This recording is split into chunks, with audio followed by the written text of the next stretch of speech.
اعوذ باللہ من الشیطان الرجیم بسم اللہ الرحمن الرحیم لیس البر ان تولوا وجوہکم قبل المشرق والمغرب ولکن البر من آمن باللہ والیوم الآخر وملائکتی وکتبی والنبیین وآتى المال على حبه ذوي القربى واليتامى والمساكين وابن السبيل والسائلين وفي الرقاب أقام الصلاة وآتى الزكاة والموفون بعهدهم إذا عهدوا والصابرين في البأساء والضراء وحين البأس أولئك الذين صدقوا وأولئك هم المتقون. صدق اللہ العظیم. نیکی یہ نہیں ہے کہ تم نے اپنے چہرے مشرق کی طرف کر لیے ہیں یا مغرب کی طرف، بلکہ نیکی یہ ہے کہ آدمی اللہ کو، یوم آخر اور ملائکہ کو اور اللہ کی نازل کی ہوئی کتاب اور اس کے پیغمبروں کو دل سے مانے، اور اللہ کی محبت میں اپنا دل پسند مال رشتہ داروں اور یتیموں پر، مسکینوں اور مسافروں پر، مدد کے لیے ہاتھ پھیلانے والوں پر اور غلاموں کی رہائی پر خرچ کرے، نماز قائم کرے اور زکوٰۃ دے. اور نیک وہ لوگ ہیں جب عہد کریں تو اسے وفا کریں، اور تنگی و مصیبت میں اور حق و باطل کی جنگ میں صبر کریں. یہ ہیں راست باز لوگ اور یہی لوگ متقی ہے. صدق اللہ العظیم. بزرگوں اور بھائیوں، یہ سورہ بقرہ کی آیت نمبر 177 ہے. سورہ بقرہ قرآن پاک کی سب سے بڑی سورہ ہے، بڑی اہم سورہ ہے. اللہ کے نبی صلی اللہ علیہ وسلم نے فرمایا، صحیح حدیث میں یہ بات آتی ہے کہ جس گھر میں سورہ بقرہ پڑھی جاتی ہے بلا وہاں نہیں آتی، بلا وہاں سے واپس لوٹ جاتی ہے. دوسری حدیث پاک میں آیا ہے کہ سورہ بقرہ اور سورہ آل عمران آخرت میں اپنے پڑھنے والے پر بادلوں کی طرح، دو بادلوں کی شکل میں ظہور کریں گی اور اس پر سایہ کریں گی جب سایہ نہیں ہوگا. بڑی اہم بات ہے یہ. دوسری اور حدیث میں آتا ہے کہ آخرت میں جب حساب کتاب ہوگا تو سورہ بقرہ اور سورہ آل عمران دونوں صورتیں اپنے پڑھنے والے کی سفارش اللہ تعالیٰ سے کریں گی. اتنی اہم اس کے بارے میں نبی صلی اللہ علیہ وسلم کی بشارتیں ہیں ان صورتوں کے بارے میں. اور سورہ بقرہ یہ اب جان لیجئے سب سے بڑی سورہ ہونے کے ساتھ ساتھ اس میں خاص مضامین آئے ہیں اس اعتبار سے کہ اللہ تعالیٰ جب کوئی بات سمجھانا چاہتے ہیں تو اس کو تاریخ کے حوالوں سے سمجھاتا ہے. اللہ تعالیٰ ایگزامپلس، ہسٹری سے ایگزامپل دیتے ہیں، اس لیے کہ انسانی ذہن جو ہے وہ ایگزامپل سے بات کو بہت اچھی طرح گرفت میں لیتا ہے، سمجھتا ہے. تو سورہ بقرہ قوم بنی اسرائیل کی پوری ہسٹری کو ہمارے سامنے پکچرائزڈ کرتا ہے دو اعتبار سے.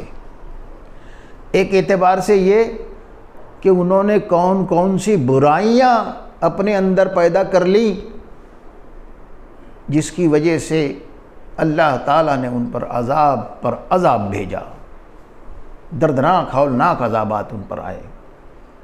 اور کون سے ایسے اعمال انہوں نے اختیار کیے جن کی وجہ سے اللہ تعالیٰ کی رحمتوں کی بارش ان پر ہوتی رہی. یہ دو اعتبار سے پوری سورہ بنی اسرائیل کو ہمارے سامنے ایک دم ایسا معلوم ہوتا ہے جیسے ہم کوئی فلم دیکھ رہے ہیں اگر سورہ بقرہ کو پڑھا جائے. اور یہ آپ جانتے ہوں گے کہ سورہ یعنی قوم بنی اسرائیل ہماری امت سے پہلے اللہ تعالیٰ کی منتخب کردہ قوم تھی.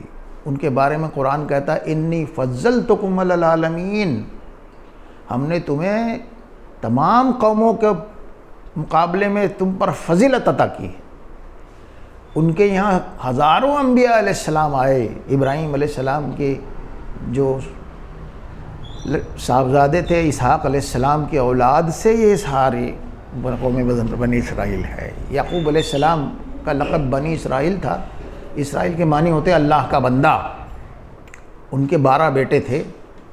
انہی کے اولاد میں عیسیٰ علیہ السلام تک سینکڑوں انبیاء انہی کے اولاد میں آئے. اور ان میں مستقل جو ہے دین کے کام ہوتا رہا، شریعت اترتی رہی، کتابیں ان پر نازل ہوتی رہیں. چنانچہ آپ دیکھیں گے کہ یہ تورات، زبور، صحیفہ ابراہیم، یہ ساری کتابیں انہی کے لیے اتری ہے. اور بڑے بڑے برگزیدہ انبیاء ان میں آئے ہیں. داؤد علیہ السلام، سلیمان علیہ السلام، موسیٰ علیہ السلام، بڑے بڑے انبیاء آئے ہیں. عظیم اور بڑی اولو العزم پیغمبر ان کے یہاں مبعوث ہوئے ہیں. اور ایک ہزاروں سال کی ان کی ہسٹری ہے. اور یہ بھی اللہ تعالیٰ نے بتایا ہے کہ اس قوم کو اللہ تعالیٰ نے ریجیکٹ کیوں کر دیا، اور پھر نبوت محمدی کو اللہ تعالیٰ نے انتخاب کیا. یہ بھی اس سورہ میں آپ کو ملے گا. دوسری بات یہ ہے کہ جس کا نام سوشل سائنس ہے کہ قومیں، اوطان، گروہ جیسے اعمال کرتے ہیں اس کے نتیجے بالکل ویسے ہی نکلتے ہیں، جس کو قانون فطرت کہتے ہیں، اور جس کو قرآن کے الفاظ میں سنت اللہ کہتے ہیں. اللہ تعالیٰ نے وہ قانون فکس کر دیے. جیسی قوم عمل کرے گی ٹھیک اس کے مطابق نتیجہ ہوگا. دعائیں نہیں اس معاملے میں کام کریں گی، لازماً وہ نتیجہ ہو کر رہے گا، جس کو قرآن کی اصطلاح میں، ٹرم میں سنت اللہ کہتے ہیں، اور جس کو عام زبان میں قانون فطرت کہتے ہیں. اور قانون فطرت میں رحم نہیں ہے. شریعت میں رحم ہے، شریعت میں رعایت ہے، شریعت میں گنجائش ہے، لیکن فطرت میں رحم نہیں ہے. فطرت بے رحم ہے. آپ کو معلوم ہوگا، اگر اگزامپل سے سمجھنا چاہیں گے تو یہ ہے کہ قوم لوط پر جب عذاب لے کر فرشتے آئے تو سب سے پہلے ابراہیم علیہ السلام کے پاس گئے. 2 کام تھے ان کے. ایک تو ابراہیم علیہ السلام کو حضرت عیسیٰ علیہ السلام اسحاق علیہ السلام کی بشارت دینا، اور دوسرے یہ بتانے کہ ہم قوم لوط پر عذاب لے کر آئے. تو ابراہیم علیہ السلام بہت بے چین ہو گئے جب انہیں یہ معلوم ہوا تو، اور وہ اللہ تعالیٰ سے اصرار کرنے لگے کہ اس کو ٹال دو. اللہ تعالیٰ نے ان کی اس انداز کو بہت پسند کیا ہے. اور قرآن کے الفاظ یہ ہے کہ ابراہیم ہم سے جھگڑنے لگا اس لیے کہ وہ حلیم تھا، لیکن پھر آگے کا ابراہیم ہمارا فیصلہ ہو چکا ہے. یہ قانون فطرت ہے. یہ قانون فطرت ہے. فطرت کا قانون بڑا بے رحم، کبھی تبدیل نہیں ہوتا. چنانچہ قوم بنی اسرائیل کی تاریخ 1400 سال پہلے اس میں ہے، سورہ بقرہ اور سورہ آل عمران میں، اور قرآن پاک میں جگہ جگہ ہے. اور اس کے بعد جو 1500 سال گزرے ہیں اس میں ہماری تاریخ بالکل وہی پکچر ہے، سیم ٹو سیم. اس لیے کہ قانون فطرت سب کے لیے یکساں ہے، سب کے لیے یکساں ہے. اب ایک اور پہلو میں بتا دوں کہ قوموں کے اندر گمراہی نیکی کی راہ سے بھی آتی ہے، دین کی راہ سے بھی گمراہی آ جاتی ہے۔ چنانچہ ہمارے یہاں بھی دین کی راہ سے باوا گیری، دین کی راہ سے چھوچھا، دین کی راہ سے جو ہے رہبانیت، ترک دنیا، جنگلوں میں چلے جانا، انبیاء علیہ السلام کے خلاف دین کا کوئی ایڈیشن تیار کر لینا، یہ سب دین کے راستے سے آتا ہے، یہ گمراہیاں دین کے حوالے سے آتی ہے۔ اس معاملے میں بھی بہت ہی اللہ تعالیٰ نے اہتمام سے اپنے انبیاء کو توجہ دلائی ہے، اور نبی پاک صلی اللہ علیہ وسلم نے اس کو بہت سختی سے روکا ہے۔ بھئی ایک 3 صحابہ آئے، حضرت عائشہ سے پوچھا کہ نبی صلی اللہ علیہ وسلم کے دن رات کیسے ہیں؟ تو حضرت عائشہ نے بتایا کہ وہ اللہ کے رسول سوتے بھی ہیں، اللہ کے رسول بیویوں سے تعلق بھی رکھتے ہیں، اللہ کے رسول رات کو نمازیں بھی پڑھتے ہیں، اللہ کے رسول روزے بھی رکھتے ہیں، اللہ کے رسول روزے نہیں بھی رکھتے ہیں، بچوں سے اللہ کے رسول محبت بھی کرتے ہیں، اللہ کے رسول اچھا کھانا بھی کبھی کھاتے ہیں، اللہ کے رسول کبھی فقہ بھی کرتے ہیں۔ تو تینوں نے کہنے لگے کہ یہ تو اللہ کے رسول ہے بھائی، ان کا تو بخشش ہو جائے گی، ہم لوگ کو اور زیادہ کرنا چاہیے۔ ایک نے یہ فیصلہ کیا کہ میں اب کبھی شادی نہیں کروں گا، ایک نے یہ فیصلہ کیا کہ ہمیشہ روزے رکھوں گا، ہمیشہ روزے رکھوں گا، ایک نے یہ کہا کہ میں کثرت سے عبادات و نماز پڑھوں گا۔ حضرت عائشہ اس گفتگو کو سن رہی تھی، وہ لوگ چلے گئے، نبی پاک صلی اللہ علیہ وسلم آئے تو حضرت عائشہ نے نبی صلی اللہ علیہ وسلم سے اس واقعے کو بیان کیا۔ نبی صلی اللہ علیہ وسلم نے ان تینوں کو بلایا، کہا کہ تم میں سب سے زیادہ اللہ سے ڈرنے والا میں ہوں، اور میں بیویاں بھی رکھتا ہوں، کھانا بھی کھاتا ہوں، بچے بھی چاہتا ہوں، کام بھی کرتا ہوں، روزے بھی رکھتا ہوں، افطار بھی کرتا ہوں، اور میری پیروی کرو، اور خبردار پچھلی قومیں اسی انداز سے گمراہ ہوئی ہے تو تم میری پیروی کرنا۔ یہ تاکید کی گئی، کیوں؟ نیکی کی راہ سے وہ گمراہی اختیار کر رہے تھے، تو گمراہی نیکی کی راہ سے بھی آتی ہے، تو اس چیز کو سختی سے روکا ہے نبی صلی اللہ علیہ وسلم نے۔ اور گمراہی پچھلی قوموں میں اس راہ سے جو آئی ہے تو وہ تو قومیں تباہ ہو گئی ہے۔ چنانچہ قرآن پاک کہتا ہے کہ رہبانیت عیسیٰ علیہ السلام نے نہیں ایجاد کی تھی، اس پوری قوم نے ایجاد کی ہے۔ ان کے یہاں دیکھیں گے کہ ان کے یہاں پوپس اور ننیں جو ہے شادی نہیں کرتی، اور وہ بالکل ترک دنیا کے زندگی گزارتے ہیں۔ یہ چیز کبھی بھی دین میں نہیں رہی ہے، کسی شریعت میں نہیں رہی ہے، کبھی اللہ کا دین ہمیشہ ایک ہی رہا ہے۔ اسلام کے بانی اللہ کے رسول محمد صلی اللہ علیہ وسلم نہیں ہے، اسلام کا بانی اللہ تعالیٰ ہے۔ آدم بھی یہی اسلام لائے تھے، نوح بھی یہی اسلام لائے تھے، موسیٰ بھی یہی اسلام لائے تھے، اسحاق علیہ السلام بھی یہی اسلام لائے تھے۔ اللہ کے نبی محمد صلی اللہ علیہ وسلم اسلام کے آخری ایڈیشن کو لائے ہیں جو پوری دنیا کے لیے کمپلیٹ ہے۔ یہ بہت بڑی غلط فہمی پھیلی ہوئی ہے۔ کسی سے پوچھا جائے مسلمان سے، کہتے ہیں اسلام کے بانی محمد پیغمبر ہے۔ ارے سارا حج ہے، اس کے ارکان ہیں، سب تو ہم ابراہیم علیہ السلام کی پیروی میں کرتے ہیں، قربانی ابراہیم علیہ السلام کی پیروی میں کرتے ہیں، بڑی بڑی عبادتیں ہم کرتے ہیں۔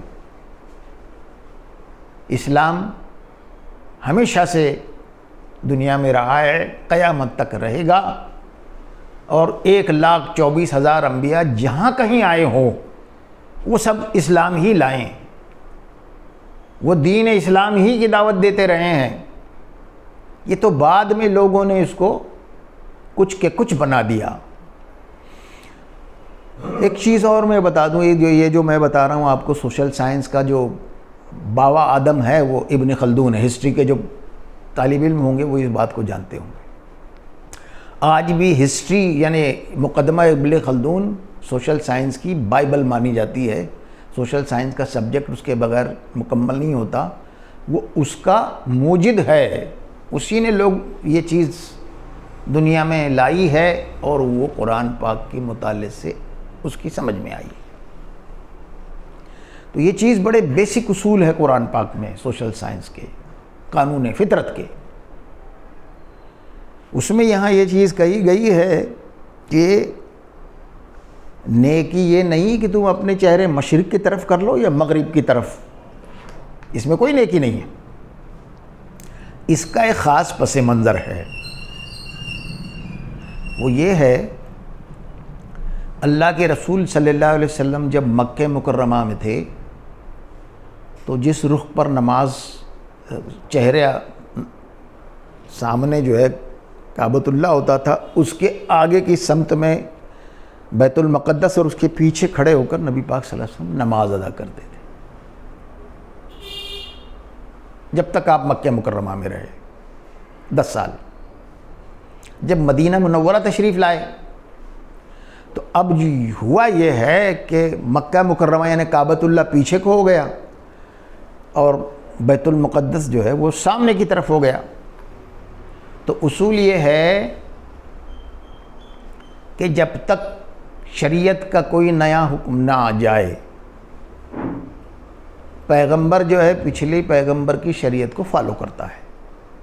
تو نبی صلی اللہ علیہ وسلم 17 مہینے تک کعبۃ اللہ کی طرف پیٹھ کر کے بیت المقدس کی طرف رخ کر کے نماز ادا کرتے رہے 17 مہینے۔ اس کے بعد آپ تاریخ جانتے ہوں گے، آپ جو لوگ حج کو گئے ہیں، مسجد ذو قبلتین دیکھا ہوگا، جس کے 2 قبلے مسجد کے ہیں۔ میں گیا جب وہاں 2 قبلے بنے ہوئے تھے، یہی سمجھانے کے لیے کہ اسی جگہ وہ آیت نازل ہوئی ہے کہ تم جہاں کہیں ہو اپنا رخ مسجد حرام کی طرف کر لو، کعبۃ اللہ کی طرف کر لو۔ تو دوران نماز میں اللہ کے رسول صلی اللہ علیہ وسلم پوری صفوں کے ساتھ جو ہے پیچھے کی طرف مڑ گئے کعبۃ اللہ کی طرف۔ تو وہاں وہ مسجد کو ذو قبلتین کہتے ہیں، مسجد بنی ہوئی ہے وہاں۔ اب یہ ہمارے بہت سارے ہندوستانی، پاکستانی اور بہت سارے بھائی لوگ جو ہے، میں جب گیا تھا تو دونوں طرف محرابیں بنی ہوئی تھے، تو ادھر بھی نماز پڑھتے تھے ادھر بھی نماز پڑھتے تھے۔ تو وہاں کی جو اتھارٹیز ہے وہ آ کے ان کو ڈانٹتی تھی، پھر ان لوگوں نے ادھر کا وہ نکال ہی دیا۔ تو یہ چیزیں، یہ اس کا پس منظر ہے۔ تو جب شریعت یعنی آیت یہ نازل ہو گئی کہ جہاں کہیں ہو تم اپنا رخ مسجد حرام کی طرف کر لو، تو بنی اسرائیل جو ہے ان کے کئی قبائل مدینے کے آس پاس آباد تھے، تو وہ اعتراض کرنے لگے، ارے واہ، پہلے تو تم یہاں اس طرف رخ کرتے تھے، اب اس طرف کر دے، کون سا اسلام تمہارا ہے، دین تمہارا کون سا ہے؟ تو وہ اعتراض کرنے لگے۔ اس میں قرآن پاک میں وہ چیز آئی بھی ہے، تو اس کا جواب دیا گیا ہے کہ نیکی یہ نہیں ہے کہ تمہارا رخ مشرق کی طرف ہو جائے یا مغرب کی طرف۔ اس میں ایک دلچسپ بات اور ہے، ہم یہ سمجھتے ہیں کہ جیسے ہمارا قبلہ مکہ مکرمہ ہے، کعبۃ اللہ ہے، ایسے ان کا قبلہ بیت المقدس ہے، لیکن ٹھیک اس طرح سے نہیں ہے۔ اس کی بھی ایک دلچسپ تاریخ ہے، وہ میں کہہ رہا ہوں نا، گمراہی ٹریڈیشن جس کو کہتے ہیں۔ وہ یہ تھا کہ سیدنا مریم علیہ السلام قیام جو فرماتی تھی وہ بیت المقدس کے مشرقی سمت میں، شاید خواتین اسی طرف رہتی ہوں، وہاں اعتکاف فرماتی تھی مریم علیہ السلام۔ تو اب ہوا یہ کہ عیسائیوں نے اس کی مشرقی سمت کو قبلہ بنا ڈالا، مغربی سمت کو چھوڑ دیا، اور یہ عقیدہ بنا لیا کہ اس کا جو ایسٹرن پارٹ ہے یہی قبلہ ہے. اس کی ضد میں بنی اسرائیل نے ویسٹرن پارٹ کو قبلہ بنا ڈالا اور کہنے لگے کہ مبارک چیز تو یہی ہے، اس لیے کہ وہ مریم علیہ السلام اور عیسیٰ علیہ السلام کو تو نعوذ باللہ مریم علیہ السلام پر انہوں نے زنا کی تہمت لگائی اور عیسیٰ علیہ السلام کو ولد الزنا نعوذ باللہ من ذالک وہ کہتے ہیں. آج بھی یہی عقیدہ ان کا ہے. بہت سے انبیاء کو نہیں مانتے. یحییٰ علیہ السلام کو انہوں نے قتل کروایا، عیسیٰ علیہ السلام کو سولی تک پہنچانے والے یہی بدبخت قوم ہے، حالانکہ صحابہ شریعت قوم ہے. تو ایسے تماشا ہو گیا دونوں قوموں میں. اور زدم زدہ میں پھر یہ ہوا، کیا ہوا کہ قبلے کو بھول گئے. اب دنیا میں یہ جدھر بھی رہتے ہیں، چاہے امریکہ میں رہتے ہو، چاہے برما میں رہتے ہو، چاہے جاپان میں رہتے ہو، عیسائی جو ہے وہ مشرق کی طرف رخ کر کے نماز عبادت کرتے ہیں. ان کو دیکھ کدھر بھی جائیے آپ شہر میں تو یہ چرچ کا جو آپ دیکھیں گے ایسٹ ہوتا ہے، حالانکہ یہاں سے ویسٹ میں بیت المقدس ہے، لیکن دشا کو ہی انہوں نے قبلہ بنا لیا. پورا ایسٹ جو ہے عیسائیوں کے لیے مبارک ہے، اور سیناگوگ جس کو کہتے ہیں یہودیوں کا جو عبادت گاہیں جس کو سیناگوگ کہتے ہیں، اس کا پورا رخ جو ہے ویسٹ کی طرف ہوتا ہے. آپ غور کیجئے گا، ہمیشہ ہی مشرق کی طرف رہے گا اور وہ مغرب کی طرف رہے گا. تو اب قبلہ ہی چھوڑ دیا اور مشرق اور مغرب کو انہوں نے مبارک بنا ڈالا. دلچسپ بات یہ ہے، اور یہ یہاں کہاں گیا ہے، نیکی یہ نہیں ہے کہ تم نے اپنے چہرے مشرق کی طرف کر لیا یا مغرب کی طرف. بہت بڑی بات ہے اس ایک ٹکڑے میں. ٹریڈیشنلزم جس کو کہتے ہیں، ٹریڈیشن جس کو کہتے ہیں. آپ آج اگر دیکھیں گے جتنے مذاہب دنیا میں پائے جاتے ہیں مسلمانوں سمیت، وہ اپنے مذہب یا دین کو فالو نہیں کر رہے ہیں، ٹریڈیشن کو فالو کر رہے ہیں، روڑی کو فالو کر رہے ہیں، روایات اور رسموں کو فالو کر رہے ہیں. اور یہ روایات اور رسمیں جو ہے وہ اصول دین بن گئے ہیں.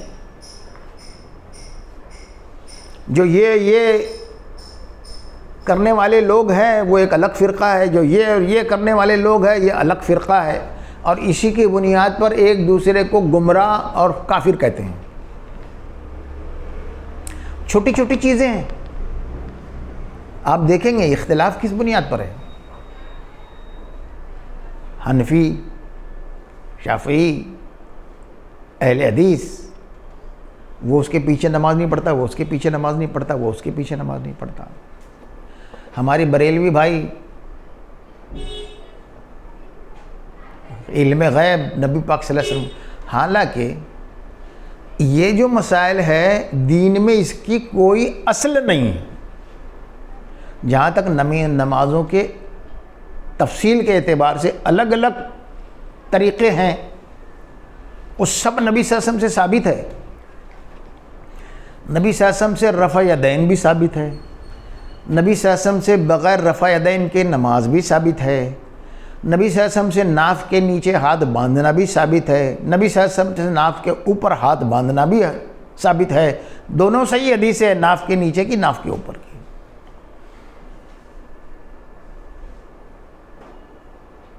نبی صلی اللہ علیہ وسلم سے آخری وقت نماز بھی ثابت ہے، نبی صلی اللہ علیہ وسلم سے اول وقت کی نماز بھی ثابت ہے، نبی صلی اللہ علیہ وسلم سے دو نمازوں کو ملانا بھی ثابت ہے. لیکن اس بنیاد پر جو ہے صحیح اور غلط کے فیصلے ہو گئے. کچھ چیزیں دین میں، شریعت میں بہت سی چیزیں اصول ہوتے ہیں، بیسک ہوتی ہیں، اور بہت سی چیزیں جو ہے جزوی یا تفصیل ہوتی ہے. جو شریعت دائمی ہوگی، انلیمیٹیڈ ہوگی، اس کی کوالٹی کیا ہوگی؟ فلیکسیبل ہوگی. جو شریعت دائمی ہوگی اس کی کوالٹی یہ ہوگی وہ فلیکسیبل ہوگی. اگر جو شریعت فلیکسیبل نہیں ہے تو وہ دائمی نہیں ہو سکتی. نبی پاک صلی اللہ علیہ وسلم نے ارادتاً یہ سب تفصیلات الگ الگ کر عمل کر کے چھوڑی ہے تاکہ امت کے لیے آسانی ہو. نبی پاک صلی اللہ علیہ وسلم نے کا معمول یہ تھا جب شدید بارش ہوتی، طوفان کے آثار ہوتے یا جنگ کا خطرہ پیش نظر ہوتا مقام میں، تو نمازوں کو ملا دیتے تھے. اعلان ہو جاتا تھا کہ ظہر میں عصر یا عصر میں ظہر، مغرب میں عشاء یا عشاء میں مغرب ملا لیتے تھے. ایک دن آپ نے بغیر کسی وجہ کی نمازوں کو ملا دیا. نارمل حالات تھے. صحابہ نے پوچھا اللہ کے رسول آج تو نہ بارش تھی نہ کوئی خطرہ تھا، آپ نے نمازوں کو کیوں ملا لیا؟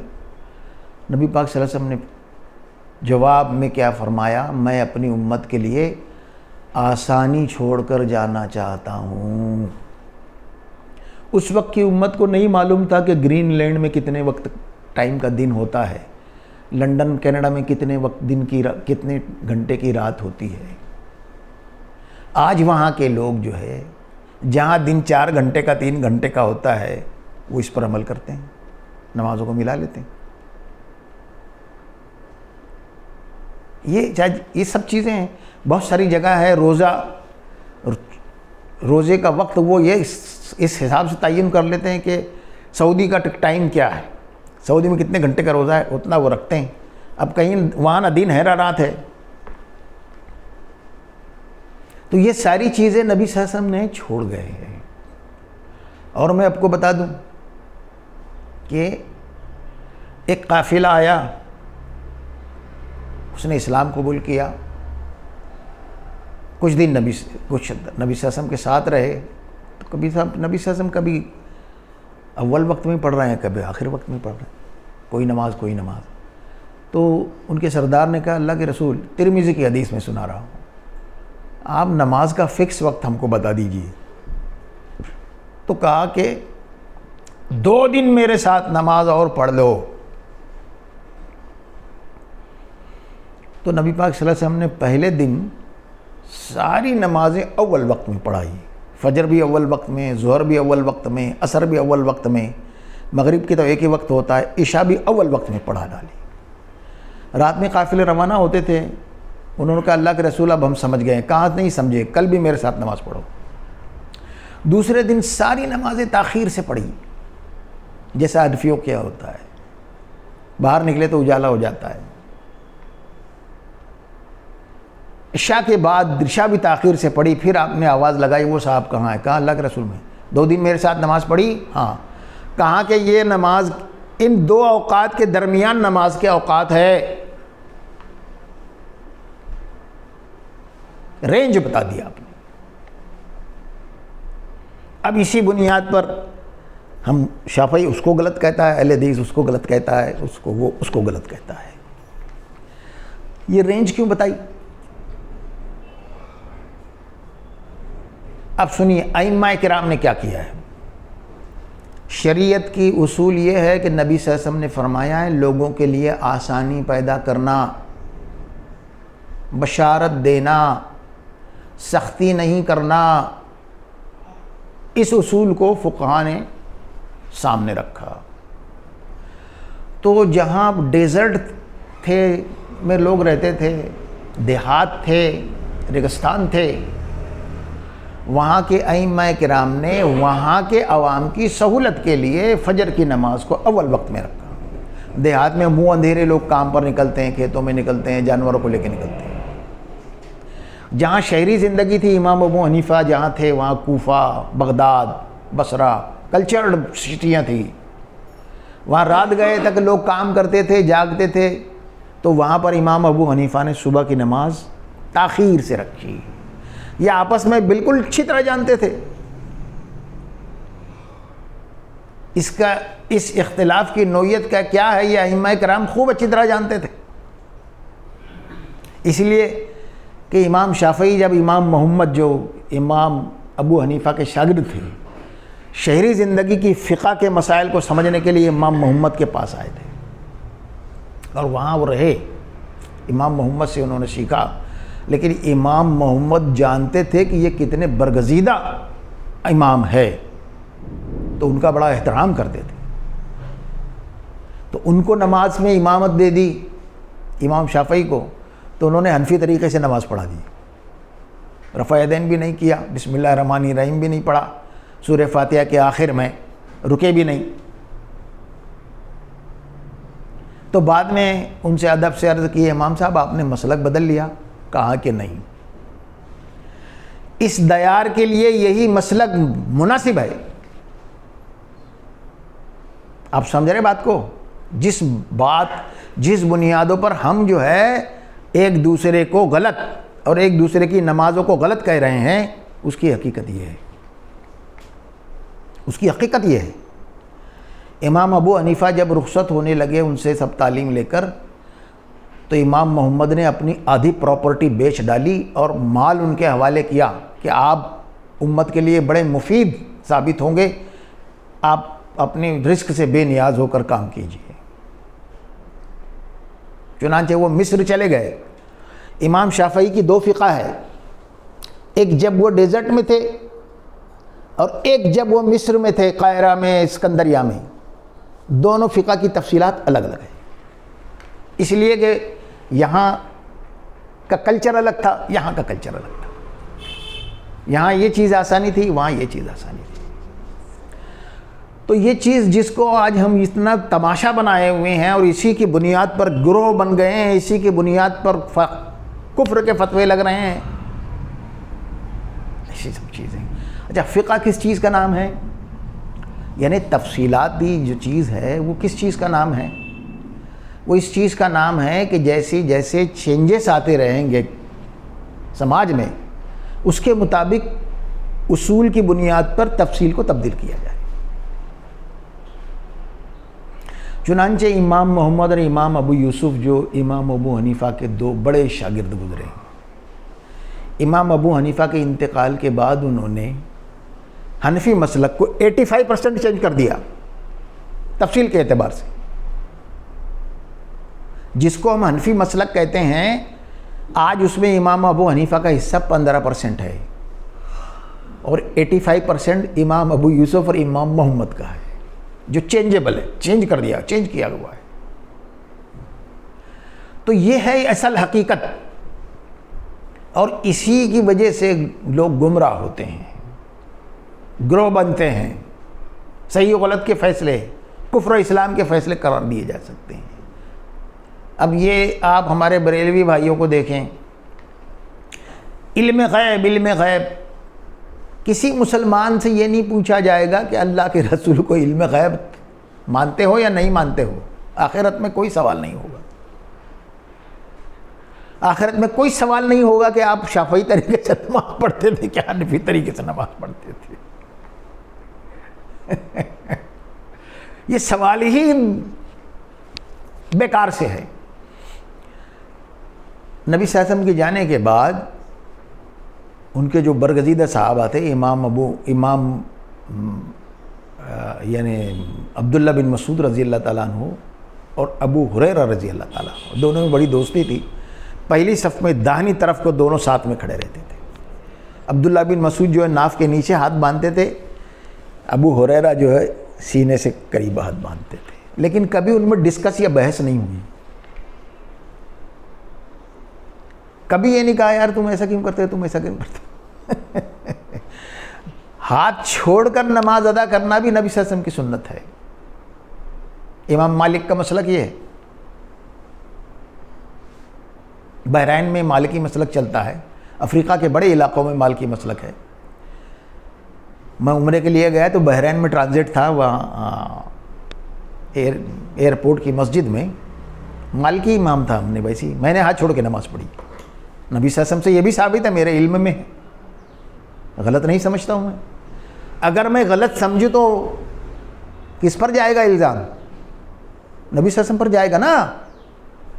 اگر میں کہوں یہ غلط ہے تو سمجھ میں آ جائے، یہی جاتا ہے کہ نبی صلی اللہ علیہ وسلم نے غلط کام کیا، نعوذ باللہ من ذالک.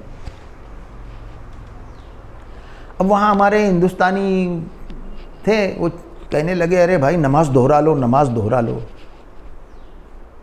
یہ لوگ تو ہاتھ چھوڑ کے نماز پڑھ رہے ہیں، ہم کو نماز دوسری۔ تو میں نے کہا ارے بھائی دیکھو، اتنی تفصیل تو سمجھانے کی مشکل تھا، کچھ کی سمجھ میں آ گیا، کچھ کنفیوز ہو گئے، کچھ دوڑا نماز ڈبل پڑھ لی۔ تو علم ہونا چاہیے ہمیں، دین میں کس چیز کی کیا حیثیت ہے اس کو ہم کو سمجھنا چاہیے۔ اب داڑھی کے مسئلے میں بھی بڑی جنگ و جدال ہے۔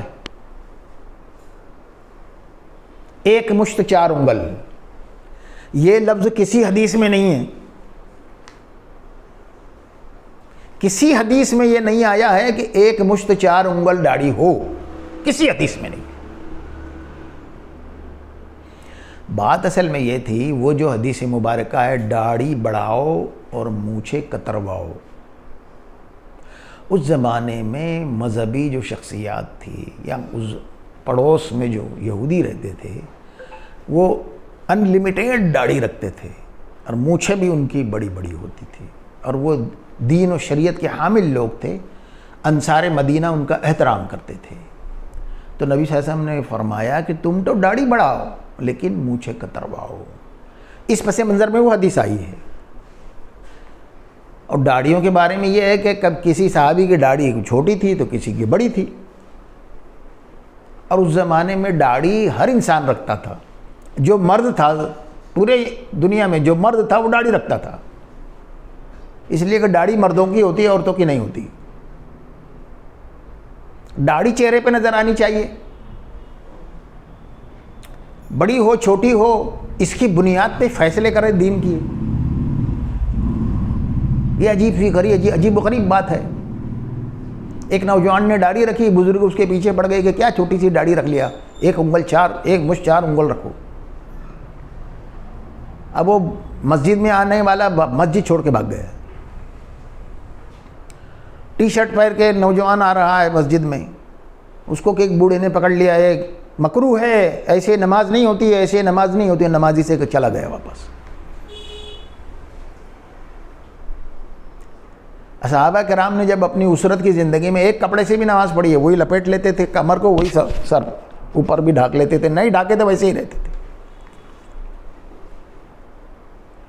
یہ سب چیزیں اب تو تھوڑی وسعت اس طرح پیدا ہو گئی ہے کہ لوگ عمرے کے لیے جا رہے ہیں، دنیا کے تمام مسالک کے لوگ وہاں آ رہے ہیں، سر کھلے ہوئے بھی نماز پڑھ رہے ہیں، تو دیکھ رہے ہیں وہ لوگوں کو ہاتھ چھوڑے ہوئے نماز پڑھ رہے ہیں، تو تھوڑی روشنی لوگوں کی سمجھ میں آ رہی ہے۔ اب یہ جو چیزیں دین میں، اگر ٹریڈیشن جو ہے یہ بہت بڑا فتنہ ہے کسی بھی گروہ کا، اور آج کل جو ہے سب ٹریڈیشن کو فالو کرتے ہیں۔ ہندو مذہب کیا ہے؟ ہندو مذہب کے پڑھے لکھے آدمی کو بھی یہ نہیں معلوم کہ وید میں کیا لکھا ہے، اپنشد میں کیا لکھا ہے، رامائن اصلی کیا ہے، نقلی کیا ہے، کچھ پتہ نہیں اس کو۔ ان کے برہمن قوم نے سب دین کو چھپا کے رکھا ہے، چھپا کے رکھا ہے۔ توحید انہی کے یہاں ملتی ہے، مورتی پوجا کے خلاف انہی کے یہاں سب سے زوردار باتیں ہیں، اپنشد میں بھی اور وید میں بھی۔ تاریخ یہ بتاتی ہے کہ اولین دور میں ویدک دور میں یہ لوگ مورتی پوجا کرتے ہی نہیں تھے۔ چندر شیکھر نے پارلیمنٹ میں اس پر اسپیچ دی ہے، مورتی پوجا ان کے یہاں حرام تھی، آج بھی وہاں موجود ہے اس میں، اس لیے کہ ہر علاقے میں دین آیا، یہ سمجھ لیجئے آپ۔ قرآن کی آیت ہے کہ ہم نے کوئی ایسی قوم نہیں بھیج رکھی جس میں اپنا ہادی نہ بھیجا ہو۔ اللہ تعالیٰ اس ظلم سے پاک ہے کہ کسی قوم کو ہدایت سے محروم رکھے۔ تمام انسانوں کا خالق وہ ہے، اور اس نے اپنے ذمہ یہ فرض کر رکھا ہے کہ ہر قوم میں ہادی کو بھیجے گا۔ 1,24,000 انبیاء اور 315 کتابیں نازل ہوئی ہیں۔ اب لوگوں نے اپنے من سے ٹریڈیشن ایجاد کر لی، اس کو دین بنا ڈالا۔ بغیر ٹوپی کے کوئی نماز پڑھنا چاہے تو دوسرا آدمی لا کے اس کو ٹوپی پہنا دیتا ہے۔ ارے نماز کے لیے آ رہا ہے۔ جب بچوں کا معاملہ دیکھیں آپ، بچوں کے ساتھ کتنا غلط رویہ ہمارے یہاں مسجدوں میں ہوتا ہے. پیچھے آگے کھڑا ہو گیا, صف میں کھڑا ہو گیا, ارے ہٹا ادھر کھڑا, پیچھے چل چل پیچھے. کبھی ایسا نہیں ہوا ہے, نہ اللہ کے رسول کے زمانے میں ایسا ہوا ہے, نہ صحابہ نے اس طرح سے کیا ہے. پتہ نہیں کیسے لوگوں کی سمجھ میں آ گیا. کسی وقت کسی نے کہہ دیا, کسی فقہ کی کسی مخصوص حالات کی وجہ سے فقہ میں کہیں آ گیا. آج آپ دیکھو گے بہت سے ممالک میں نمازیں ہوتی ہے, بچے دوران نماز صفوں کے درمیان دوڑتے پھرتے ہیں. تو بچے جو ہے وہ نفرت کر دیتے ہیں, تو پھر مسجدوں میں نہیں آتے.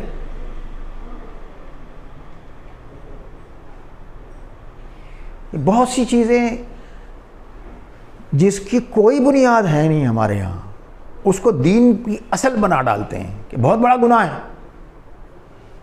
نماز ہی نہیں ہوئی. اب میں اپنا ایک واقعہ بتاتا ہوں آپ کو. جماعت اسلامی کا ایک بڑا پروگرام تھا ممرہ میں, تو اس کے لیے ہم لوگ بہت ساری جگہ وزٹ کر رہے تھے. تو ایک جماعت کے بہت قریبی رفیق ہے, ان کا لکڑی کا کاروبار ہے, حبیب صاحب, وہ اہل حدیث مسلک کو فالو کرتے ہیں. لیکن جماعت اسلامی ان کے تو بڑے بڑے اکابرین جماعت اہل حدیث رہے ہیں. مولانا حامد علی صاحب اہل حدیث تھے, مولانا مسعود علی ندوی صاحب اہل حدیث تھے. لیکن ہمارے یہاں کوئی اس طرح سے یہ نہیں. میں خود جب تک کہ بمبئی سٹی میں رہتا تھا, صبح کی نماز شافعی مسجد میں پڑھتا تھا, اور دعائے قنوت کے لیے ہاتھ اٹھا کے نماز پڑھتا تھا. بہت سے ہمارے حنفی بھائی ہاتھ چھوڑ کے کھڑے رہتے ہیں. ارے یہ بھی نبی صلی اللہ علیہ وسلم سے ثابت ہے. لیکن دیکھو کچھ ساری نمازی جو ہے دعا میں ہاتھ اٹھائے ہوئے ہیں, یہ 2-3 آدمی ہاتھ ہی نیچے رکھے ہوئے. اس میں کون سی نیکی ہے؟ وہ بھی ثابت ہے, یہ بھی ثابت ہے. تو ایک ان کے یہاں اہل حدیث بزرگ آئے ہوئے تھے, چارپائی پہ بیٹھے ہوئے تھے. ان کے یہاں بڑی طویل داڑھی ہوتی ہے. ہماری باتیں سنتے رہیں, تو پھر انہوں نے آواز لگائی کہ جماعت اسلامی کے علماء جو ہے وہ دین کو چھپانے کے مجرم ہے. ایک لفظ استعمال کیا انہوں نے قرآن کی آیت کا, کتمان علم کے مجرم ہیں, دین کو چھپاتے ہیں. تو میں نے ان سے کہا کہ حضرت میں تو جماعت اسلامی کا عالم نہیں ہوں, لیکن یہ کتمان علم یعنی دین کو چھپانا جو ہے, یہ تو بنی اسرائیل کے علماء کا بڑا مرض ہے. کیا دین کو کون سے دین کی باتوں کو, اصول کو چھپاتے ہیں جماعت اسلامی والے؟ بولے آمین بالجہر اور رفع یدین کے لیے صحیح ترین احادیث ہے, جماعت اسلامی کے علماء جانتے ہیں لیکن چھپاتے ہیں. تو میں نے ان سے پوچھا, حضرت یہ بتائیے کہ آمین بالجہر اور رفع یدین اصول نماز میں سے ہے کہ جزیات نماز میں سے ہے؟ اور سمجھدار آدمی تھے, سمجھ گئے. اب کیسے کہہ دے کہ اصول نماز میں سے ہے؟ آپشنل چیزیں وہ. تو پھر میں نے ان سے پوچھا کہ شاہ اسماعیل شہید اور سید احمد شہید کے بارے میں آپ کا کیا خیال ہے؟ کہنے لگے وہ ہمارے اکابرین میں سے ہیں. میں نے کہا انہوں نے جو اپنی شہادت پیش کی, اپنی جانوں کا نذرانہ پیش کیا بالا کوٹ میں, وہ غلبہ دین کے لیے پیش کیا کہ آمین بالجہر اور رفع یدین کے لیے پیش کیا؟ تو پھر خاموش ہو گئے. میں نے کہا بھائی میرے محترم بزرگ, اگر شاہ اسماعیل شہید اور سید احمد شہید کی جو دعوت تھی اس پر اگر آپ قائم رہتے تو جماعت اسلامی قائم کرنے کی ضرورت ہی پیش نہیں آتی. ہم آپ کے پیچھے چلنے والے لوگ ہوتے. آپ نے اپنا اصل مشن چھوڑ دیا اور رفع یدین اور آمین بالجہر کے پیچھے پکڑ پڑ گئے, اسی کو اصول دین بنا ڈالا آپ نے. اب آپ ایک اور دلچسپ بات سناتا ہوں. 92 کے فساد کے بعد ہم نے کوشش کی تھی کہ تمام کس مسلک کے علماء کرام جو ہے ان پر مشتمل علماء کونسل بنائی جائے. سالوں تک وہ علماء کونسل کام کرتی رہی ہے. اس میں بریلوی مسلک کے بھی علماء تھے, اہل حدیث بھی تھے، دیوبندی بھی تھے، اللہ کا شکر ہے۔ تو میرج ایک شہر ہے، وہاں میں ایک اہل حدیث بزرگ تھے، ایک دیوبندی تھے، اور ایک ہمارے بریلوی کی بہت بڑی شخصیت عبدالقدوس کشمیری صاحب بھی تھے، اور یہ سب رات بھر کا سفر تھا مہالکشمی ایکسپریس کا۔ تو وہ عبدالقدوس کشمیری رات بھر گفتگو ان سے ہوتی رہی، وہ بتاتے رہے کہ امام احمد رضا کا مسلک کیا ہے۔ تو انہوں نے بتایا یہ کنڈے کی نیاز، محرم کا یہ علم اور یہ ساری چیزیں امام رضا کے یہاں حرام ہیں۔ عورتوں کا مزار پر جانا امام احمد رضا خان کے یہاں حرام ہے۔ مزار پر چادریں چڑھانا یا اس طرح سے یہ سب ان کے یہاں حرام ہے۔ ان کا مسلک یہ ہے کہ کسی بزرگ کا مزار ہو تو فاتحہ پڑھنے کے لیے جائیں، اور انہوں نے یہ الفاظ ہے کہ 5 ہاتھ دور کھڑا رہنا ہے۔ وہ سب تفصیل بتاتے رہے، لیکن بولے ہمارے علماء یہ بتاتے نہیں ہیں، اس لیے کہ یہ جاہل عوام ہی جو ہے ان علماء کے عیش و آرام فراہم کرتی ہے۔ تو دین ہمارا سب کچھ قرآن میں ہے اور سنت میں ہے۔ قرآن و سنت کا علم اگر انسان کو حاصل ہو تو اس کے ذہن میں براڈ سینس، وسیع کینواس بنتا ہے، اس کا وسیع کینواس بنتا ہے۔ آپ کو میں بتاؤں امام ابن تیمیہ کا قول کیا ہے، جن کو اہل حدیث بہت فالو کرتے ہیں، امام ابن قیم کو، انہوں نے کہا کہ تفصیل کے اعتبار سے، ڈیٹیل کے اعتبار سے نبی پاک صلی اللہ علیہ وسلم سے کئی طریقے ثابت ہے۔ مطلب ہاتھ چھوڑ کے نماز پڑھنا بھی ثابت ہے، رفع یدین کرنا بھی ثابت ہے، رفع یدین نہ کرنا بھی ثابت ہے، تفصیل کے اعتبار سے۔ جو کوئی کسی ایک ہی طریقے کو صحیح سمجھتا ہے اور دوسرے طریقے کو غلط سمجھتا ہے وہ بدعتی اور گمراہ ہے۔ یہ امام ابن تیمیہ کا قول ہے۔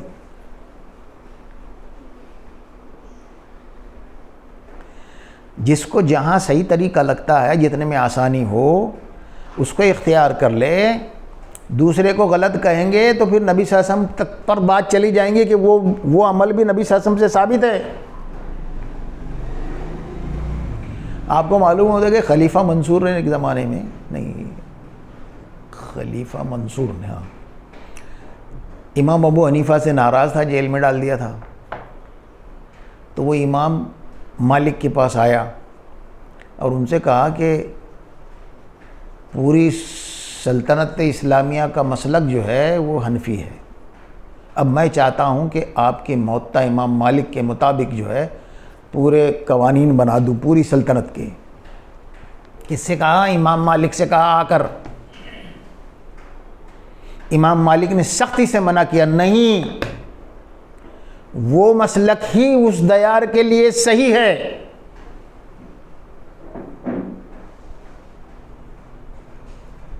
اس کی یہ حقیقت ہے دوستو۔ اسی لیے یہاں کہا گیا ہے، الفاظ مختصر ہے، نیکی یہ نہیں ہے کہ تم نے اپنا رخ مشرق کی طرف کر لیا یا مغرب کی طرف۔ یہ ایک مخاطب جو ہے آیتیں عیسائیوں اور یہودیوں سے ہے، لیکن آج یہ آیتیں ہم سے مخاطب ہو گئی ہے کہ ہم نے معمولی جو چیزیں دین میں تفصیل کی چیزیں، اب کتنے لوگ بیٹھے ہیں، انہوں نے زعفرانی کلر کا شرٹ پہنا ہے، اس نے بلیو ہے، انہوں نے وائٹ پہنا ہے، میں نے کچھ اور کلر کا پہنا ہے، اس پر ہم ایک دوسرے سے لڑنے لگ جائے کہ یہ جائز نہیں ہے، یہ جائز نہیں ہے، یہ جائز نہیں ہے۔ کتنے تماشے کی بات۔ حتیٰ کہ آپ جانتے ہوں گے میدانی علاقوں میں، یعنی شہری زندگی میں جو لوگ رہتے ہیں، ان کے امام کے نزدیک بہت ساری سمندر کی چیزیں جائز نہیں ہے، کیکڑا ہے، اس طرح کی بہت ساری چیزیں ہیں۔ امام شافعی کا مسلک یہ سب چیزیں کھانا ہے۔ مور امام ابو حنیفہ کے نزدیک جائز ہے، امام شافعی کے نزدیک جائز نہیں ہے۔ لیکن سنیے، امام شافعی نے فرمایا ہے کہ تو مور نہ کھاؤ، لیکن اپنے حنفی بھائی کے دسترخوان پر اگر مور ہو تو کھا لو۔ اب آپ سمجھ رہے ہوں گے کہ یہ کیسی مزے کا خیز بات ہے۔ دیکھیے، اس زمانے میں ایسے لمبے لمبے سفر جو ہوتے تھے، اس میں دو ہی طرح کے لوگ ہوتے تھے۔ ایک تاجر ہوتے تھے جو بڑی قلیل تعداد میں جاتے تھے وہاں، مثال کے طور پر یو پی، پنجاب، ادھر کے میدانی علاقے کا آدمی جو ہے ساحل سمندر پر جو ہے بہت قلیل تعداد میں جاتے ہیں، تھوڑی تعداد میں جاتے ہیں، تاجر ہوتے تھے یا فوجی ہوتے تھے۔ اور ادھر کے لوگ ادھر بڑی کم تعداد میں جاتے تھے۔ فاصلے ایسے تھے کہ عام طور پر آنا جانا نہیں تھا۔ تو اب میں اپنا ایک واقعہ بتاتا ہوں۔ ہمارے یہاں بہار کے ایک دوست تھے ہمارے، امان اللہ صاحب، وہ وہاں چلے گئے بانکوٹ ساحل پر، وہاں پرنسپل ہو گئے۔ تو بانگڑا مچھلی ان کو بہت لذیذ لگی، تو روزانہ بانگڑا تل تل کے کھا رہے ہیں، تو خارش ہو گئی۔ وہاں جو آدمی رہتا ہے اس کو نہیں ہوتی۔ تو جہاں جس طرح کی غذا موافق آتی ہے نا، ویسی اللہ نے پیدا کی۔ اور دوسری بات یہ ہے کہ بچپن سے آدمی جو غذا کھائے گا، پہلی مرتبہ میں رتنا گیری گیا جماعت کے کام سے، تو وہاں ہمارے پرانے رفیق ابراہیم دعوت صاحب ہے، اب تو انتقال کر گئے، انہوں نے ناشتے کے لیے بلایا۔ تو ایک پیالے میں دودھ تھا، اور وہاں ساندن ہوتا ہے وہ تھا، اور ایک مچھلی فرائی کی ہوئی رکھی تھی پوری۔ تو میں نے ان سے کہا کہ ابراہیم صاحب، یہ دودھ کھاؤں کہ مچھلی کھاؤں؟ دونوں کھاؤ، دونوں کھاؤ۔ میں نے کہا اس سے تو وہ کوڑ ہو جاتا، برس ہو جاتا، ہم تو بچپن سے کھا رہے ہیں۔ تو ایسا ہوتا ہے، میں نے کھا لیا تو مجھے کچھ ہوا نہیں۔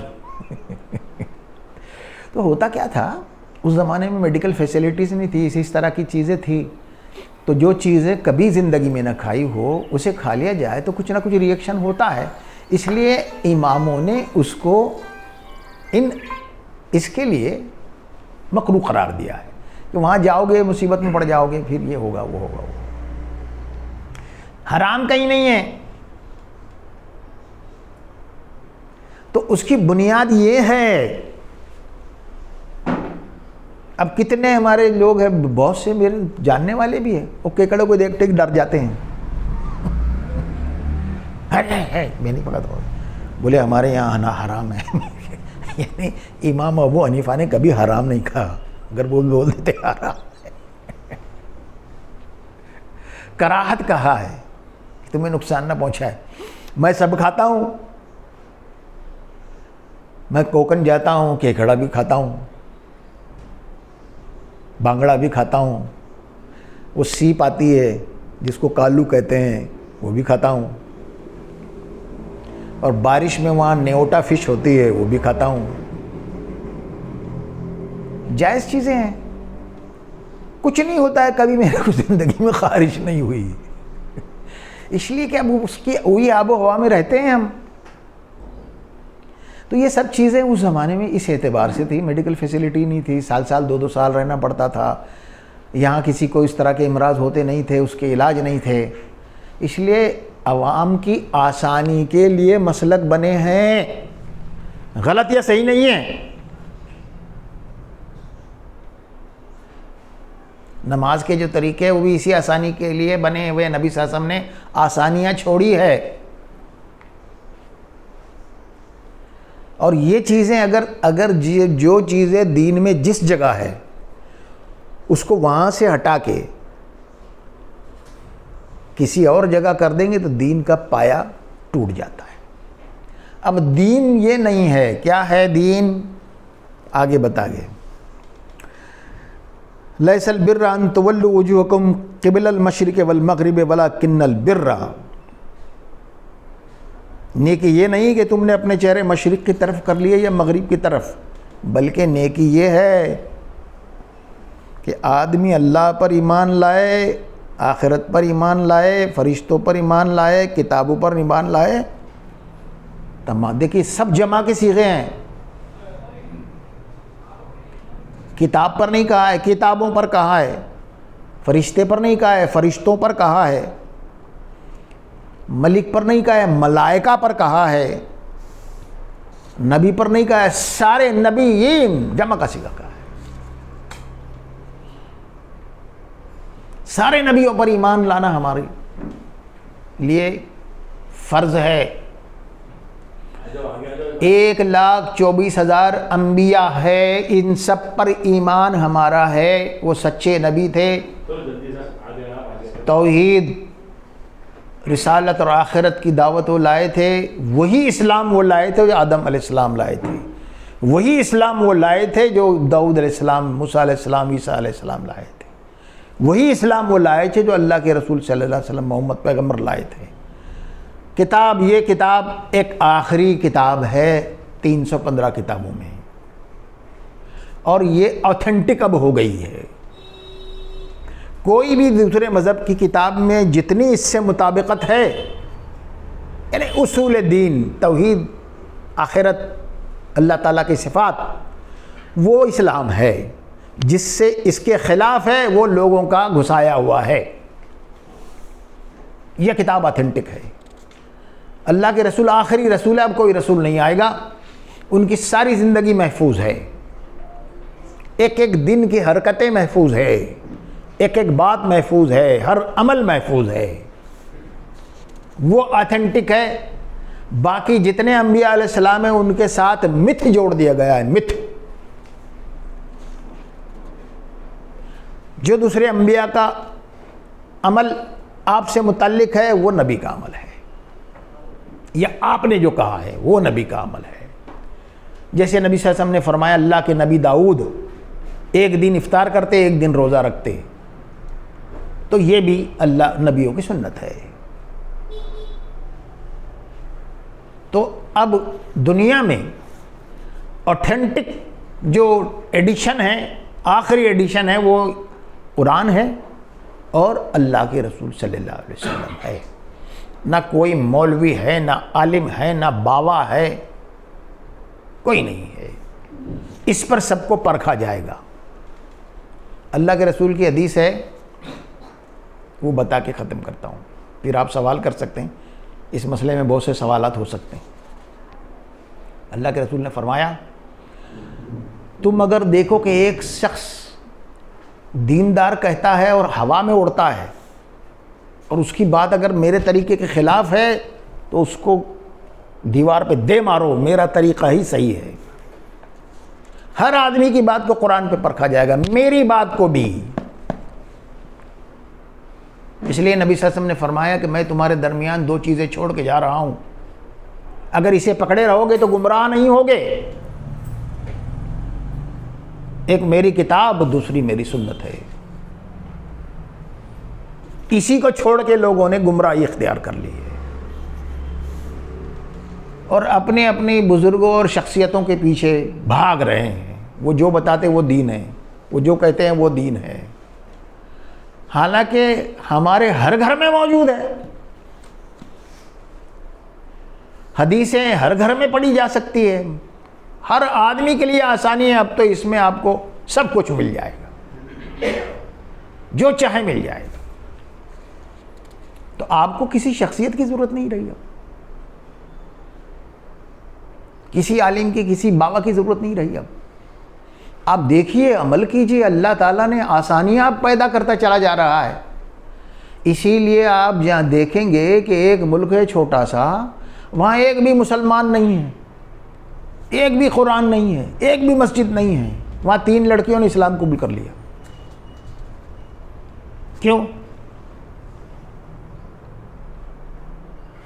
اس میں انہوں نے اسلام، قرآن سب دیکھا، وہ تینوں نے اسلام قبول کر لیا. آپ لوگوں نے دیکھا ہوگا کلپ. اب اسلام کو مسلمانوں کی ضرورت نہیں ہے. تم اسلام پر چلو یا نہ چلو، دین اپنا قوت سے پھیل جائے گا. اور پھیل رہا ہے. لیکن جب اسلام غالب ہوگا تو دوسروں کے ہاتھوں غالب ہو جائے گا. ہم چلاتے رہ جائیں گے کہ ہم مسلمان ہیں, ہماری ذمہ داری ہے, ارے ہم اصلی مسلمان ہیں. لیکن دین کوئی اور لوگ اٹھیں گے اور دین ان کا ہو جائے گا. وہ دنیا میں بھی سرخ رو ہوں گے, آخرت میں بھی سرخ رو ہوں گے. وہ پیدائشی مسلمان نہیں ہوں گے. ہم اپنے ہی زوم میں اور غرور میں رہ جائیں گے. ٹھکرائے ہوئے لوگ ہو جائیں گے ہم, جس طرح بنی اسرائیل ٹھکرائے ہوئے لوگ ہو گئے. عیسیٰ علیہ الصلوۃ والسلام نے ان سے کہا تھا, دیکھو میں جا رہا ہوں, میرا جانا بہت مفید ہوگا, میں اس کو بھیجوں گا. اگر میں نہیں گیا تو وہ نہیں آئے گا. محمد پیغمبر صلی اللہ علیہ وسلم, بائبل کی آیت بتا رہا ہوں.